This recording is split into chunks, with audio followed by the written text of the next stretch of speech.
Hi, how's it going, everybody? And welcome to the Debutify podcast, the premier e-commerce podcast brought to you by Debutify. I'm your host, Alex Bond, and joining me today is Ayo Disu, the co-founder of Octillion Capital Partners, a value-driven digital native consumer brand platform, acquiring, operating, and growing an ecosystem of inclusive and sustainable brands in the health, beauty, and food and beverage industries. On this episode, Ayo and I discuss the importance of transparency, Octillion's acquisition criteria, how they prevent homogenization, and much more. Here's our interview now. Ayo, welcome to the show. Thank you so much for having me, Alex. Real pleasure. Yeah, we're very happy to have you. So first off, why don't you tell me a little bit about your company, Octillion Capital Partners? Sure. So I'll try not to speak for too long because I get very passionate about the topic of the company. So Octillion basically was a company, or is a company, that I started after my master's degree, my second master's degree. And it came about, just a lot of reflection came around after that COVID period, in that I was doing a lot of research around innovation. And I was looking for a thesis to write, basically. I was looking for a thesis to write for my master's, and everything that I suggested to my supervisor at the time was just rejected.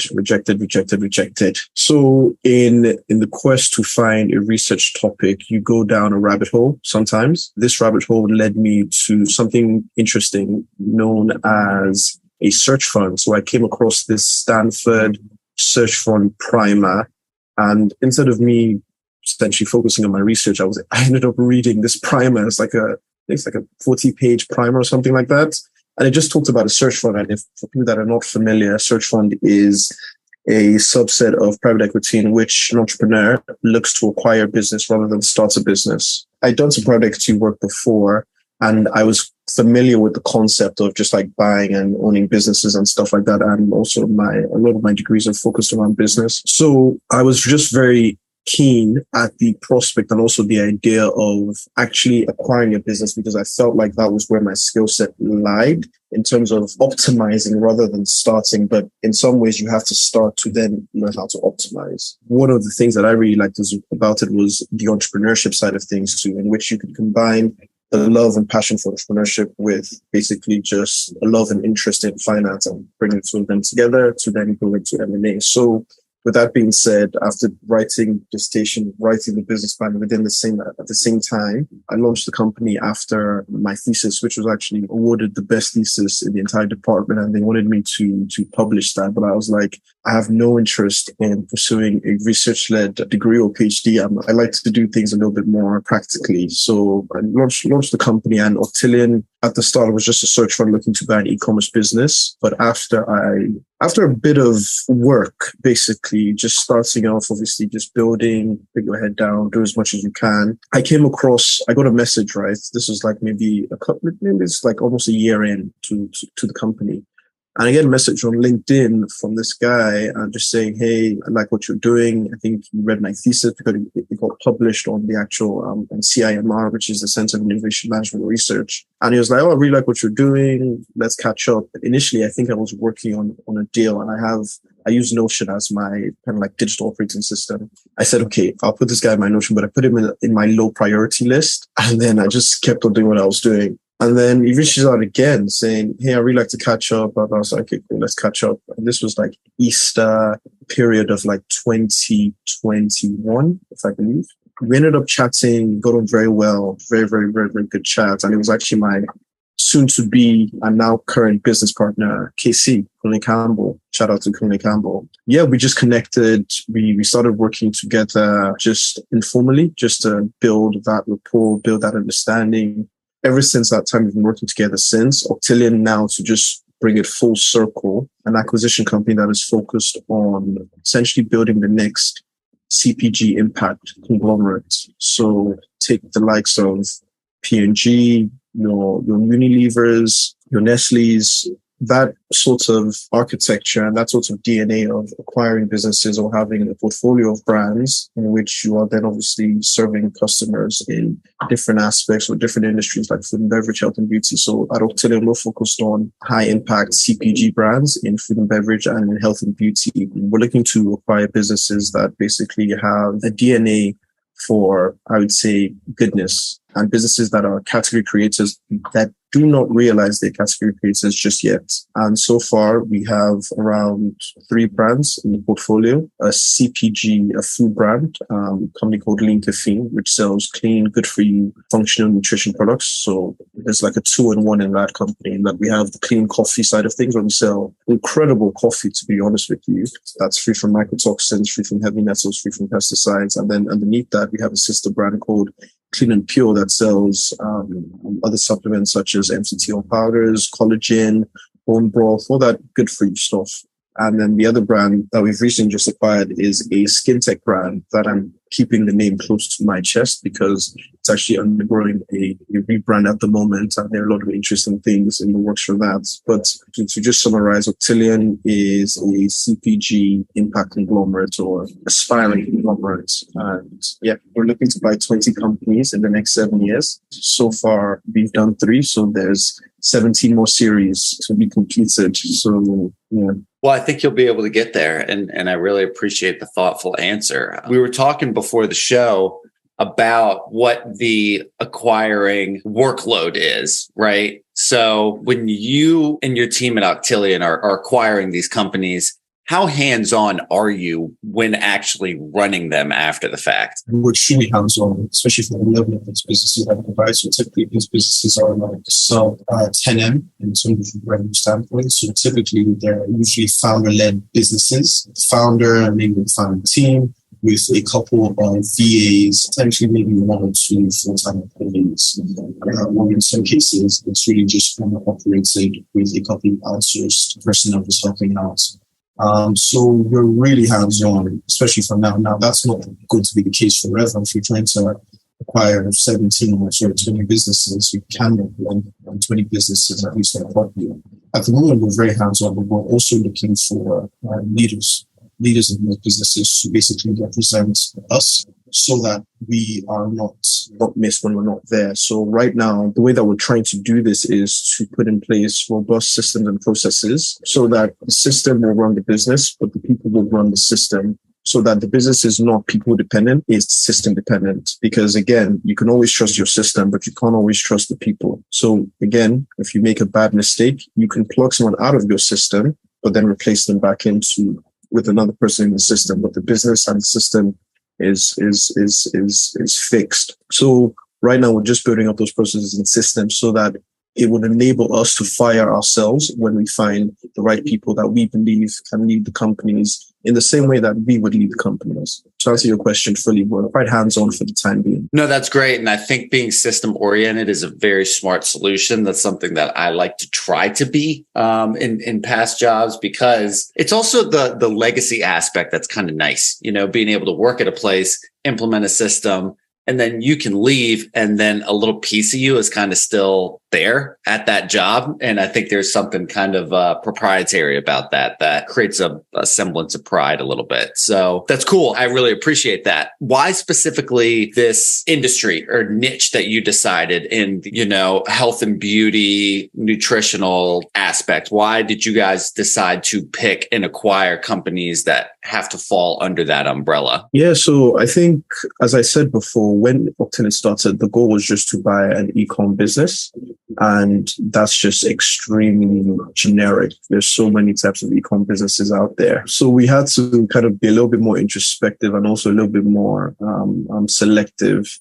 Plus also we needed to look at sort of like, okay, look, if we're going to be doing this, if we're going to dedicate the next decade of our lives to doing this, we want to do it on something that we actually really care about. We're not just looking to make money. Don't get me wrong, we're a for-profit enterprise, but you can make profit, but also still do well and also still have fulfillment in terms of like the job or the companies that you work for and you own. We looked at our own personal lives. At a young age, I wanted to be a footballer. That was my first ever, this is soccer in the States. I wanted to be a footballer. So, and I remember when I started to really take diet seriously, I realized just the impact it could have on my performance. And with that, I've just kept this cadence all through my life of, again, my diet is not perfect, don't get me wrong, but I'm very cognizant and I'm very aware of what I'm putting into my body. I fast, I do like an OMAD diet typically. Now I'm struggling a little bit more just because I'm so busy, but I'm very cognizant and I'm very aware of what I'm eating, as well as also what I'm like putting onto my body from a skincare standpoint.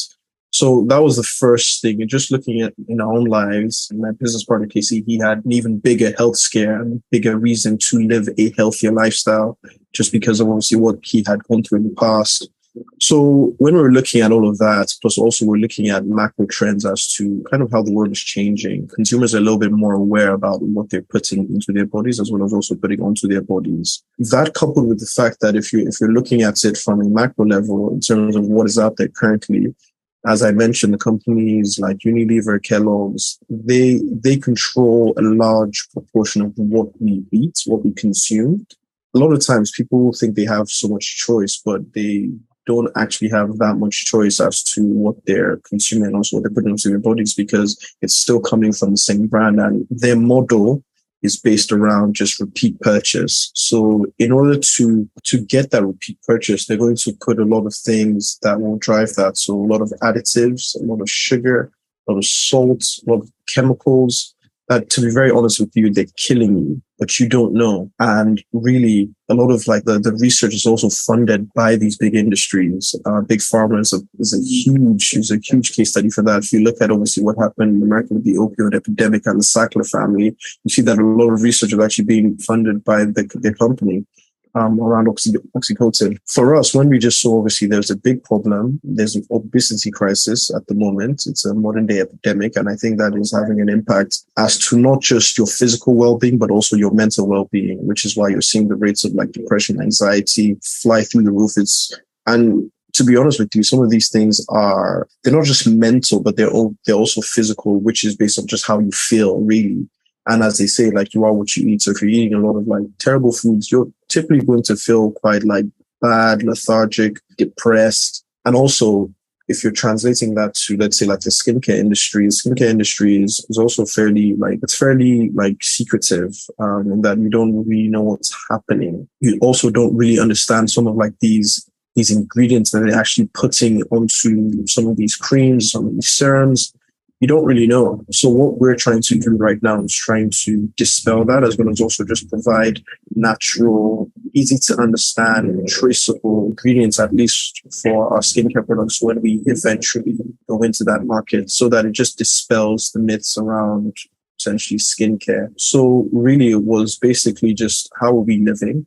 Where is the world going? And where would we like to make the most impact? And where do we think we can make the most impact? And that basically formed the basis of our decision-making process to go into food and beverage and health and beauty. And I want to talk about that decision-making process a little bit, because what I'm hearing you say, Ayo, is that transparency is key a little bit in kind of whether it's with companies that you're trying to acquire or whether it's, how they or you are selling to the public, is that transparency isn't something that we see as often nowadays. Is that a major criteria in a company that you're looking for? And what are some of those other criteria in a company you're looking to acquire? Yeah, so I'd say like definitely you're seeing companies being becoming a little bit transparent now. I think one of the things that has essentially accelerated that is just really the advent of social media, but also it's the consumer is getting smarter. Along with the days that consumer was blind to the fact and blind to what a company does. Now, all you need to do is just Google some stuff on the internet. You have obviously social media in which you have people actually calling out brands for doing X or doing Y. So the consumer is getting smarter, and brands starting to realize that, oh my God, if we're going to thrive or sustain ourselves in this modern world, we have to become a little bit more transparent in our operations. So transparency is key, but obviously there's different levels of transparency. Just because you're trying to be transparent doesn't necessarily mean you're going to give away all your secrets and stuff. For us, I think transparency, at least from a skincare standpoint, was just around like the ingredient list, like what are you putting into these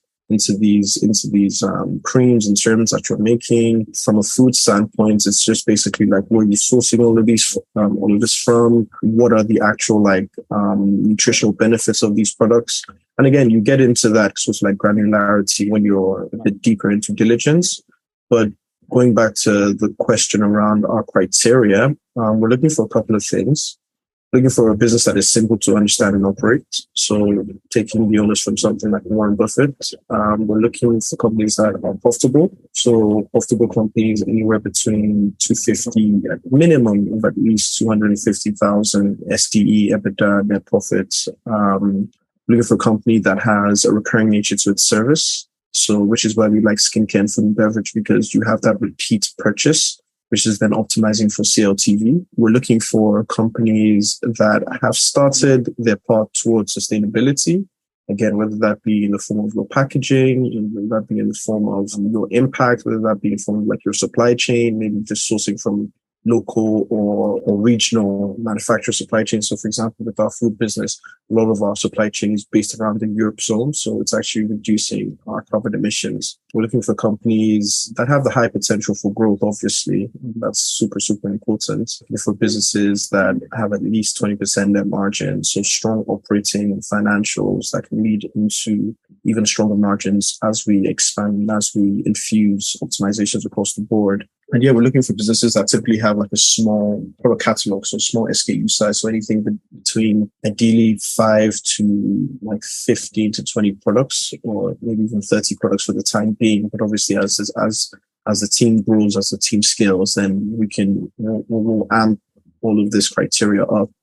Acquisition size anywhere from 1 to 7 million. And yeah, that's a bit of our criteria. No, that's great. I think that's an impressive breakdown of it. I'm curious what happens when you find a company, right, that has all of these attributes and kind of ticks all these boxes. What some of the red flags that pop up that might then make you decide that it's not really a good fit? I think when you probably just do a little bit more diligence on the company, again, typically you can typically like to do like share-based deals. So like actually buying the entire company, buying all the shares. But typically we'll be looking to do that if the company doesn't have much liabilities. So one of the biggest red flags is that if you go into their financials and you see a lot of liabilities, because you'll be buying the entire company, it means that you'll be taking on all of those liabilities. And that's typically what we do not want to do, especially if we're now looking to infuse a bit of debt to buy the business.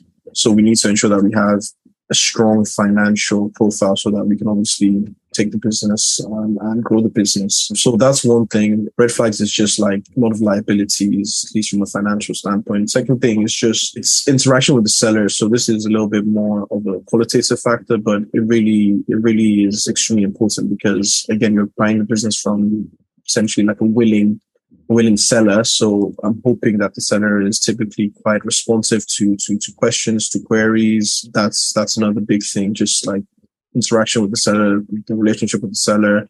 You're looking at potential. Another thing that we don't like to see is revenue concentration. So again, if a lot of your revenues, let's say, and this is e-commerce, right? So typically revenue is not that concentrated because you're getting it from a plethora of different customers. It's not like a B2B company or a B2B SaaS company where you're dependent on maybe like 3, 4, 5 to almost 10 clients. If there's revenue concentration from a certain customer or someone, that's another big red flag because maybe in the background, the customer and the previous owner, the current owner have a working relationship. And should you then acquire the business, would you then have that sort of relationship? Would you have that same leeway?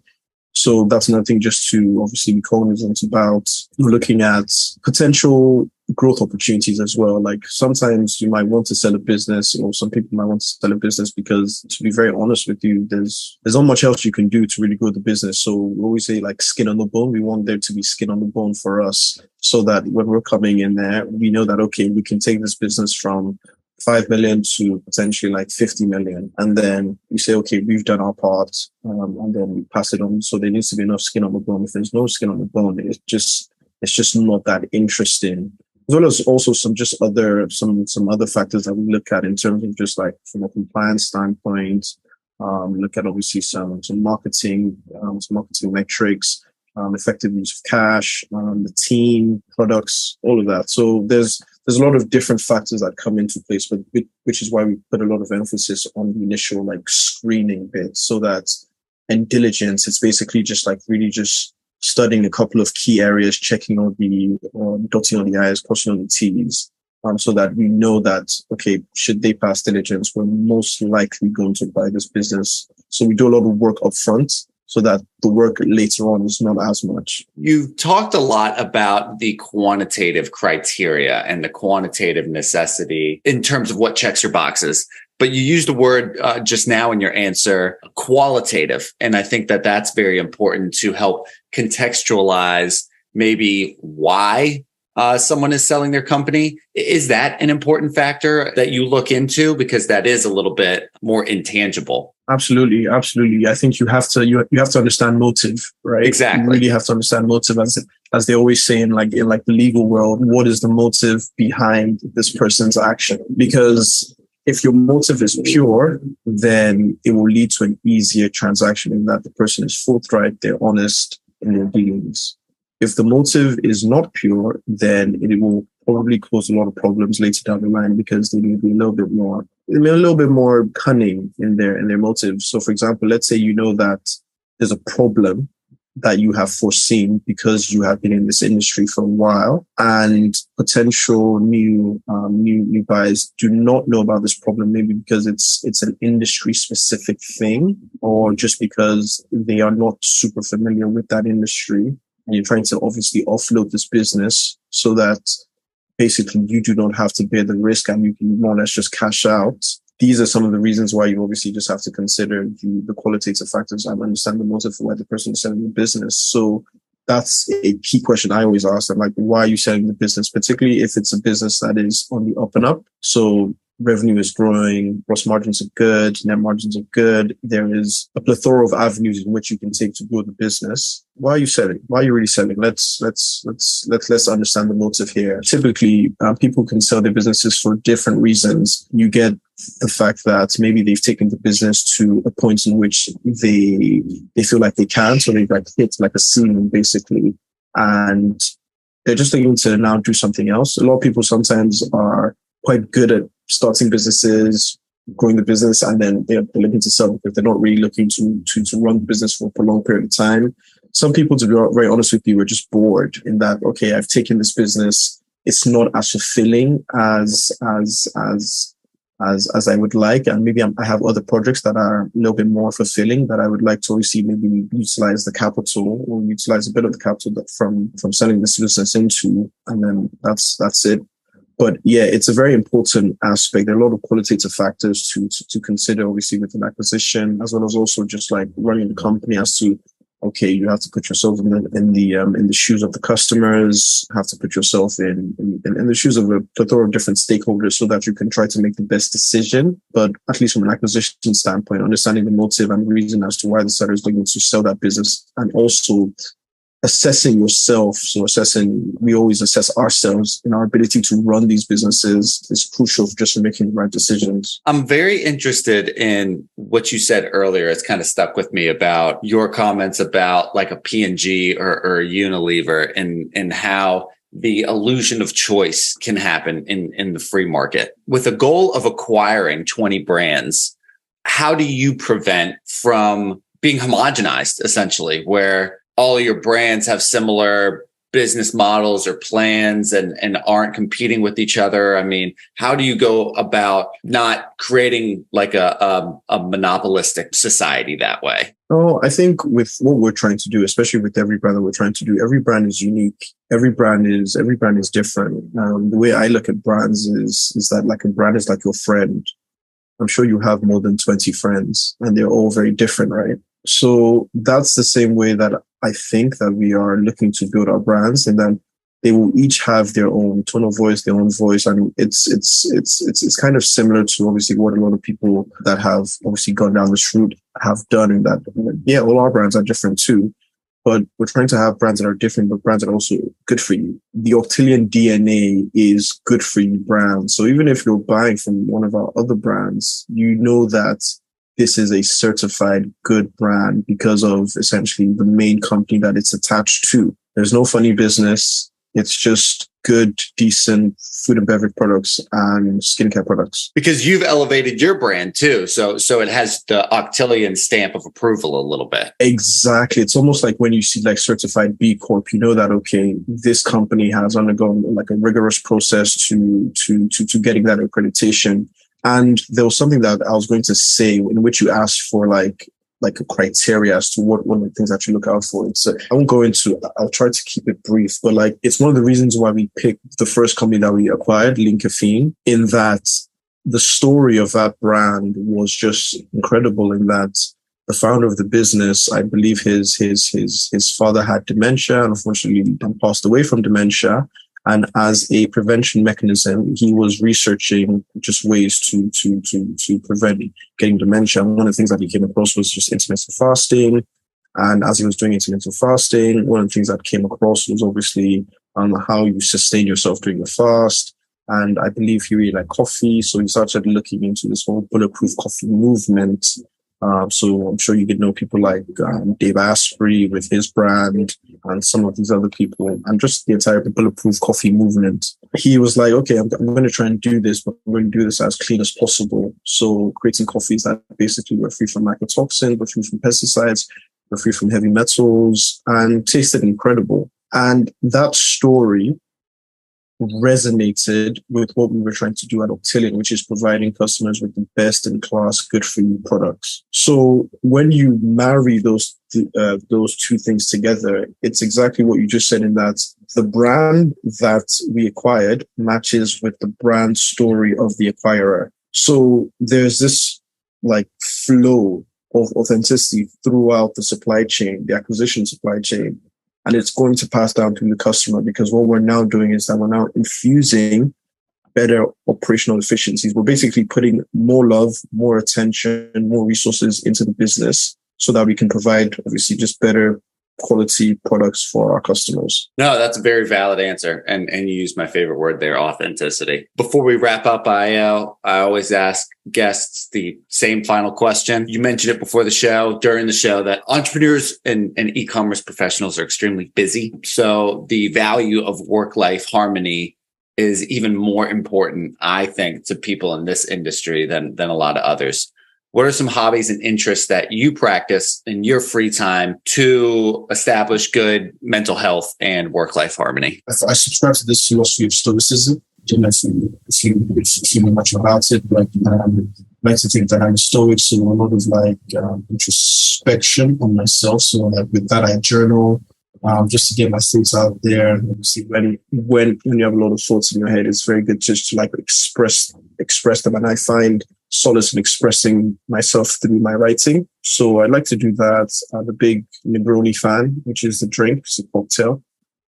So I like to try different Negronis. I like to experiment with different Negronis. I'm a big music fan as well. I love music. I dedicate like an hour every weekend or every Sunday or Saturday if I'm free to finding new music. Sometimes I can journal Negroni music, so I can do all my favorite activities on one day. And then, just reading, hanging out with friends, traveling. I love traveling. I want to travel a bit more, but I find it quite hard to step out of my routine to enable that traveling. But yeah, I think as things go a little bit more, as you build better systems, better processes, I think I can have the ability to travel a little bit more, but also I think I can work anywhere, but I typically like to work with a lot of different screens. So I'm not just limited by one laptop. But yeah, those are kind of like my hobbies. I won't go too much into them, to be honest, just for the sake of time. You still kick the ball around any? Yeah, I do. Play five-a-side. I try to play maybe once or twice a week, but not as much, not as fit